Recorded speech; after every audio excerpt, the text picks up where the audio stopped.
بنگلور سے امین پاشا صاحب پوچھتے ہیں، السلام علیکم، can we visit to Taj Mahal to see it as it is a monument and among the 7 wonders and scholars say that the construction of Taj Mahal by Shah Jahan was bad and حرام، so will we be sinful if we visit and see it. خلاصہ یہ ہے کہ تاج محل شاہ جہاں نے بنایا تھا، یقیناً تقریباً 632 عیسوی سے اس کی تعمیر شروع ہوئی، اور دنیا کے 7 مین میڈ عجوبوں میں سے ایک بہت بڑا عجوبہ ہے۔ 40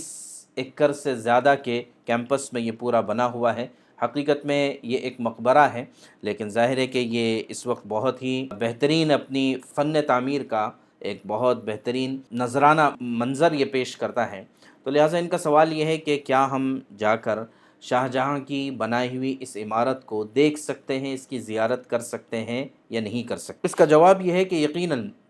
شاہ جہاں کے یا جتنے بھی مغل بادشاہ یا جتنے بھی مسلم حکمران اس ملک میں یا کہیں پر بھی گزرے ہیں،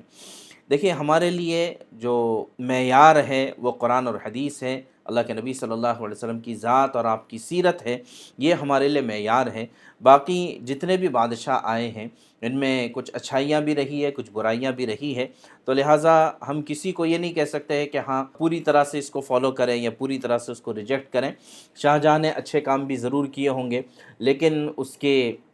فضول خرچیوں میں سے یقیناً تاج محل بھی ایک بہت بڑی فضول خرچی ہے کہ اس زمانے کے اعتبار سے اس پر پتہ نہیں کتنے لاکھوں کروڑوں کا اس کے اوپر خرچ ہوا ہوگا۔ بہرحال وہ اپنی جگہ پر ہے، لیکن اس کے اس فضول خرچی کی وجہ سے ایسا نہیں ہے کہ آپ وہاں جا کر زیارت نہیں کر سکتے ہیں۔ آپ اگر جانا چاہیں تفریح کے مقصد سے یا تعمیر کو دیکھنے کے لیے یا تاریخ کو سمجھنے کے لیے یا اس زمانے کی تہذیب اور ثقافت کو دیکھنے کے لیے، تو یقیناً آپ کو جانا چاہیے اور وہاں جا کر عبرت حاصل کرنی چاہیے۔ عبرت کس بات کی کہ اس نے جو بنایا تھا، وہاں سے جیسے ہی آپ اس کیمپس میں داخل ہو جاتے ہیں تو انہوں نے پوری زندگی کا نظارہ قرآن سے پیش کرنے کی کوشش کی ہے۔ جیسے کہ شروعات میں جو پہلا دروازہ آتا ہے وہاں پر سورہ فجر لکھی گئی ہے۔ سورہ فجر کا مطلب یہ ہے کہ والفجر ولیال عشر، سورہ یاسین غالباً لکھی ہوئی ہے یا آیت الکرسی لکھی ہوئی ہے۔ تو سورہ فجر کا مطلب یہ ہے کہ آپ زندگی کی صبح کو شروع کرتے ہیں،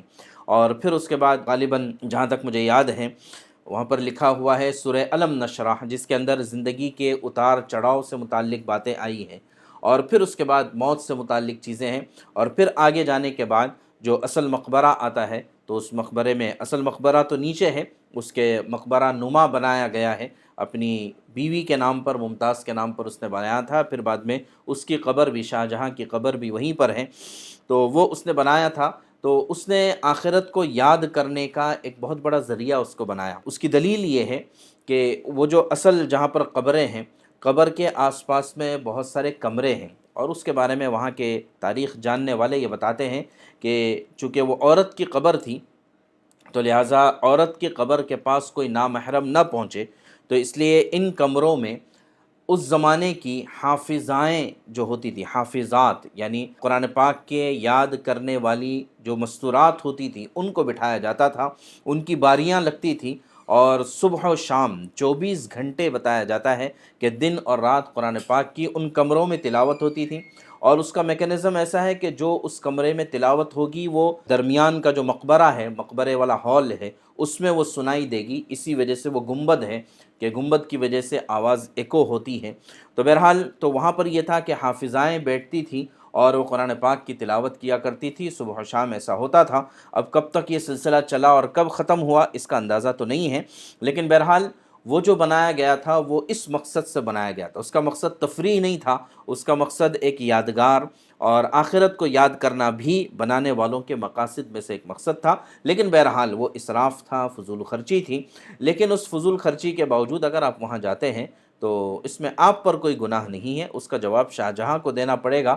تو شاہ جہاں کے کیے گئے گناہ کا جواب آپ کو دینے کی ضرورت نہیں ہے۔ بہرحال وہاں جا سکتے ہیں، جانا چاہیے، تاریخی مقام ہے، عبرت کا مقام ہے، اور تعمیر کا شاہکار ہے، فن تعمیر کا بہت بڑا شاہکار ہے، تو اس کو دیکھنے میں کوئی حرج نہیں ہے۔